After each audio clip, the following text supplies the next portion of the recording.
যে সময় মনে করেন মানে আওয়ামী লীগ ক্ষমতা ছিল ওই সময় খালি আমরা বিএমপি করি মানে জামাত করি এইসব লিস্ট দিত থানায়।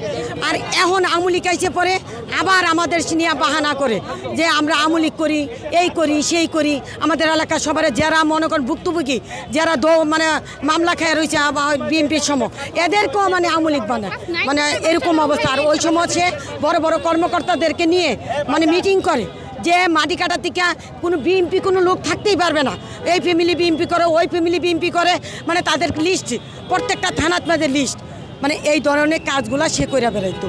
এখন সে বিএমপির পোস্টার লাগা, জায়গায় জায়গায় পোস্টার লাগা। ওর প্রত্যেকটা মন্ত্রী এমপির সাথে সবার সাথে তার ছবি আছে, প্রত্যেকটা মন্ত্রী এমপির সাথে সুবিধা। জি জি, জুলাই আন্দোলনের মধ্যে যে আমরা যে জানি অনলাইন গ্রুপ প্রতিত স্বৈরাচারের দোষ, যে আক্তার যে গ্রুপ, যে অনলাইন গ্রুপের যে আক্তার, উনি পতিত স্বৈরাচারের দোষ ছিল এবং উনি বিভিন্নভাবে অর্থের মাধ্যমে বিভিন্ন, এবং আব্বাস যে গ্রুপ ছিল সন্ত্রাসী বাহিনী, এই লোকগুলোর উপরে আমাদের ইসিবির উপরে আক্রমণ করাইছে।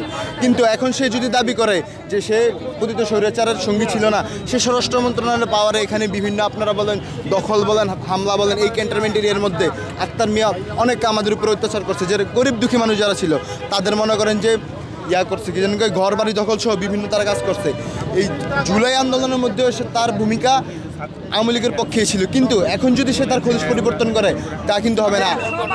আপনারা এবং ইলিয়াস হোসেনের আপনারা একটি পোস্ট দেখবেন যে ক্যান্টনমেন্ট থানা ধরার পরেও তাকে গ্রেফতার করে নাই। তো এইটাই তো প্রশাসনের ব্যর্থতা আমরা হিসেবে দেখতে পারি। তো এদের দোষীদেরকে যদি চিহ্নিত না করা হয় তাহলে সাধারণ মানুষের বিপ্লবের আর মূল্য থাকে কোথায়? তা আমি পরিশেষে এটাই বলতে চাই।